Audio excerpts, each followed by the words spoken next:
What is going on, everyone? In today's video, I will be doing a spoiler-free video review of the Resident Evil Netflix 2022 live action series.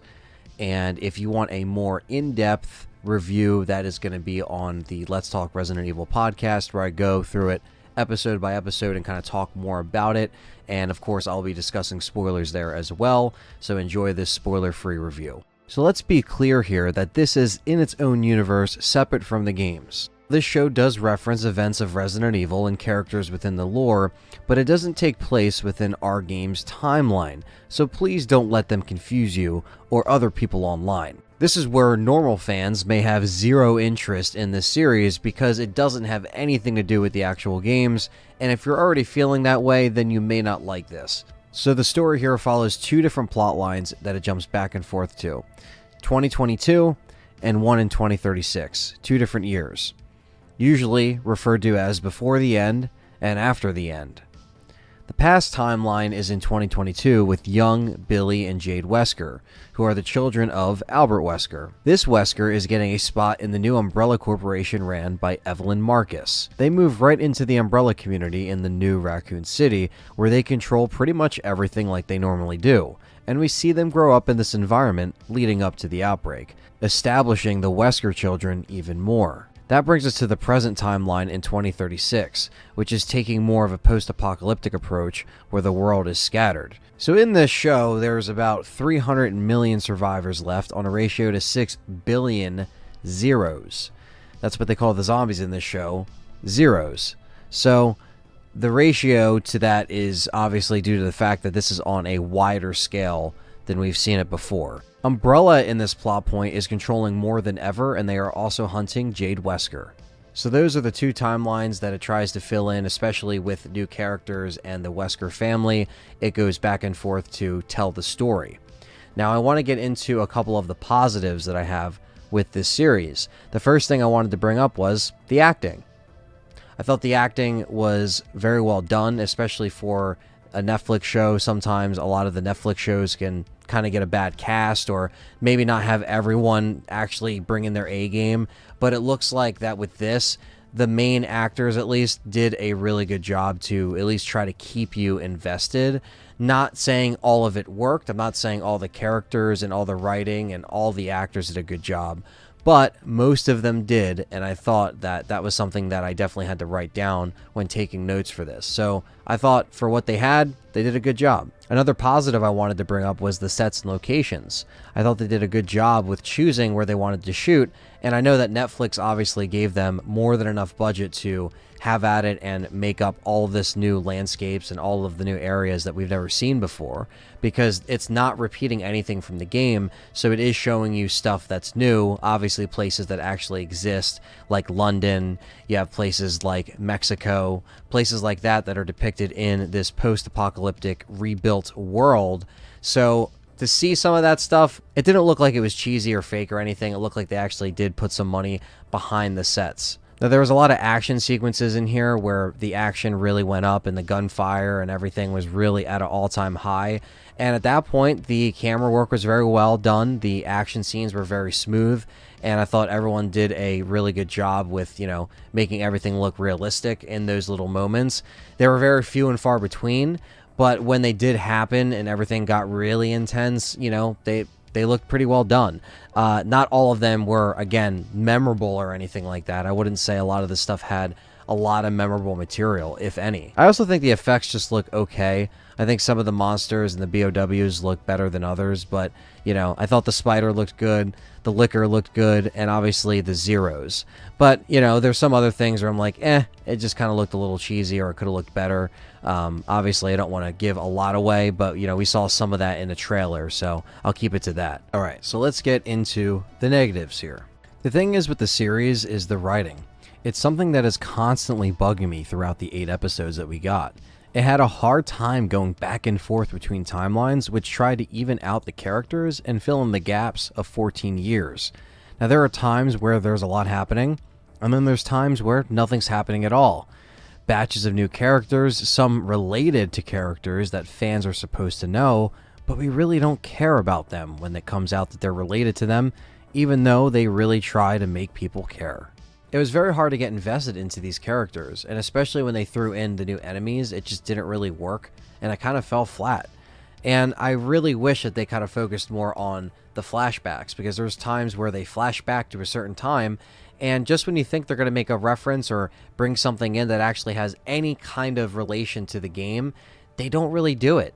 They fail to do it. It's like when you actually do flashback to a time that kind of goes around our OG characters, they really never take a chance and say, hey, this is, this is still kind of connected. They just kind of talk about events in the timeline and be like, yep, that happened, but it's like, that's it.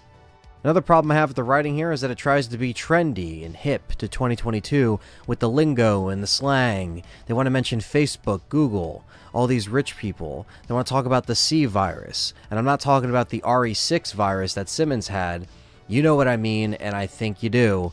There is no reason why stuff like that should be brought into this world that is Resident Evil that's supposed to be separate from that. And now you're just trying to make it relevant to our culture, what we live through, events that happen. Like, no. They don't reference any other real corporations in a Resident Evil game. They don't do it. They don't talk about it. Knock it the fuck off, and it's fucking annoying. So stop it. Now, they do have little references to the game that you'll pick up on, but to be honest with you, they don't really hold much weight or do anything. It's just something that they say to be like, oh yeah. And if you're a fan, you know that happened anyway, and you're like, okay, and that's it. Another problem that I noticed while getting about halfway through is that they really threw this show over with just completely trying to get new fans. This show really isn't out there for the hardcore fans. It's not even out there for fans that have been around for 10 years. This is for a new pile of fans that are maybe specifically into the live action series. Maybe they, saw all the Anderson films and they also just really like them and they want to see it. Maybe it's for people that have played the recent remakes. Anytime there's a resurgence, in the game popularity, they tend to make a live action thing for it. And it doesn't always work that way, especially coming off of Welcome to Raccoon City. Now, the thing is that I think with this, they really just tried to not even bring in enough references or even try to care about making a series that is, located right after Raccoon City. Maybe we actually could get a story of after the Raccoon City destruction, and we could have, got a story that showed some of our older characters in there, and just maybe they had a different interpretation of what the characters did after Raccoon City. Maybe there wasn't a bunch of different, spin-offs and a bunch of different things. Maybe they streamlined it a little bit more. I don't know, something.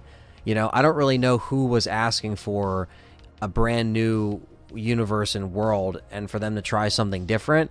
And if you were asking for it, was this really what you wanted? Because in my opinion, it didn't really work, because I tried to give it a chance. And, I think it's one of those things where there's a lot of people that obviously want to see different things from each rendition of the live action stuff. And this immediately just kind of dismissed the fans hardcore. And I felt that within watching it. I just knew that they were really trying to steer away heavy with just, there were a couple Easter eggs there, but it's not even enough to make people, really satisfied.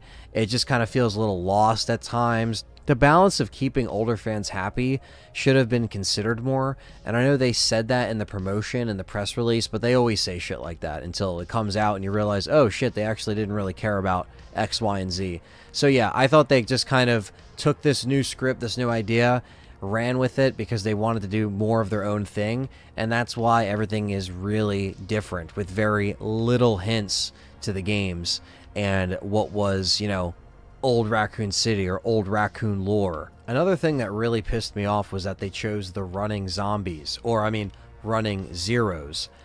I just don't know why they didn't go with the George A. Romero style, because that's what the games were. That's what the original zombie movies were. I don't know why they did that. It could have been just as effective. It's not like they're not dangerous in large amounts. They could have made it really effective here. I don't really know why they chose that route, and I was thinking that the whole time. Both have been done a lot, but why change it now? Yeah, it made it a little bit different, but it's not like they really brought anything new to the table with them. And like I said, the new stuff that they did with the enemies, and you'll see what they do, doesn't really hit hard or make it memorable at all. All in all, I didn't think it was very good. I didn't think that they really utilized a lot of their assets correctly. And, you know, Capcom gives them the name, and this is what they do with it. You know, they change it up, they do different things, and it doesn't really... I don't know. I don't really know who it's for. It's not really for hardcore fans. You know, maybe some casuals that might like the live action adaptations, maybe people that don't really get into the games that much, that just watch the media side of Resident Evil. I don't know who it's really for, because there's nothing here for fans, guys. There's really nothing but, like, just a couple references, and just that's it. It's pretty flat. It's not really memorable. There's no reason for me to go back and rewatch it. And obviously, if they continue it, I really don't know where else they can take it, because I think it's already kind of overstaying its welcome at 8 episodes. But I guess we'll see. But that is it for my review of Resident Evil, the Netflix 2022 series. And of course, spoiler free, so I wanted to keep this more brief. And, you know, I'm freshly off of just watching the whole thing, so I really wanted to gather all my thoughts in one spot. And I have, like, you know, a bunch of notes here for the podcast, so that's going to, again, go more in each episode. So if you want to sit through all that and listen to what I have to say on the whole Netflix series, each episode by episode, watch the LTRE Podcast that will be coming out shortly after this video review. And let me know what you think of the Resident Evil Netflix series Season 1. All 8 episodes. Did you love it? Did you despise it? Let me know. Let your voices be heard. Don't forget to smash that like button and subscribe as more content from LTRE continues. Take care. A big shout out to everyone that supports me on Patreon and YouTube memberships. YouTube members grants you access to voting on content with custom badges and emojis for chats. Patreon gives you the same voting privilege, but even more. Gain access to uncut recording sessions, weekly exclusive Patreon shows, and live hangouts on Patreon. Tiers start at just $1. Thank you so much for your support, and I will catch you next time.